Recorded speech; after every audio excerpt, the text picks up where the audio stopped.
வணக்கம் and welcome back to Smiley Samayal channel. அனைவருக்கும் இனிய கோகுலாஷ்டமி நல்வாழ்த்துக்கள். கோகுலாஷ்டமினா நம்ம வீட்டில் செலப்ரேஷன் ஆரம்பிச்சிடும். காலையில் எழுந்திரிச்சதுலேருந்து கண்ணனை வரவேற்கிறதுலேருந்து கண்ணன் பாதம் போட்டு கண்ணனை அபிஷேகம் பண்ணி அவருக்கு பிடிச்ச பலகாரம்லாம் வச்சு சாமி கும்பிட்றதே தனி சந்தோஷம்தான். சின்னவங்கலேருந்து பெரியவங்க வரைக்கும் கண்ணன்னா ரொம்ப பிடிக்கும். கண்ணனுக்கு அவள் ரொம்ப பிடிக்கும். அதனால தான் கண்ணனோட ஃப்ரெண்டு சுதாமன்னு சொல்கிற குசேலன் அவரை பார்க்க போகும்போது அவருக்கு அவள் கொண்டு போனாருன்னு நம்ம படிச்சிருக்கோம். நம்ம இன்னைக்கு ஸ்மைலி சமையலில் கோகுலாஷ்டமி ஸ்பெஷல் அவள் வடை பார்க்கலாம். நம்ம மெயினாக ஸ்வீட் பண்ணுவோம். அவள் வச்சு நம்ம தேங்காயும் சீனியும் போட்டு ஸ்வீட் பண்ணுவோம். இன்னொன்று, நம்மளோட வீடியோலையே போகா பார்த்துருக்கோம்.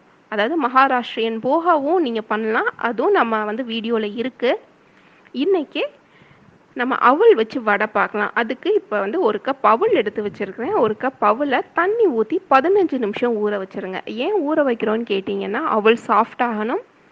ரெண்டாவது விஷயம், அவளில் உள்ள தூசியெல்லாம் போகணும். இந்த 15 நிமிஷம் நல்லா ஊற வச்சு தண்ணியை வடிச்சிருங்க. மிக்ஸி ஜாரில் போட்டு நல்லா ஃபைன் பேஸ்ட்டாக அரைச்சிக்கோங்க. அதாவது வடை தட்டுற பதத்துக்கு வரணும். இந்த அவளுக்கு தேவையான உப்பு, கொத்தமல்லி, கருவேப்பிலை, இஞ்சி பொடியாக நறுக்கி வச்சுருக்கோம். 2 பச்சை மிளகா காரத்துக்கு ஏற்ற மாதிரி, வெங்காயம் 1 வெங்காயம் பொடியாக கட் பண்ணி வச்சுருக்கோம். போட்டு எல்லாத்தையும் நல்லா மிக்ஸ் பண்ணி விட்டுருங்க. சூடாக எண்ணெயை வச்சு காய வச்சு வடையை தட்டி போட்டுருங்க. நல்லா கோல்டன் ப்ரௌன் கலர் ஆகணும். 2 பக்கமும் திருப்பி திருப்பி போட்டு எடுங்க.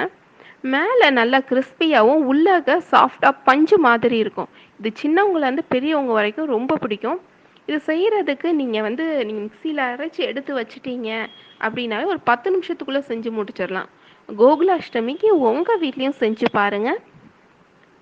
மறக்காமல் அந்த ரெசிபி எப்படி இருக்குன்னு எங்களுக்கு கமெண்ட் பண்ணுங்கள். வீடியோவை ஸ்கிப் பண்ணாமல் பாருங்கள். எங்கள் வீடியோஸ் பிடிச்சிருந்துச்சுன்னா லைக் பண்ணுங்கள், ஷேர் பண்ணுங்கள். மறக்காமல் ஸ்மைலி சமையல் சேனலுக்கு சப்ஸ்கிரைப் பண்ணுங்கள். சூப்பரான வீடியோவோட நம்ம நெக்ஸ்ட்டு மீட் பண்ணலாம். தேங்க்யூ.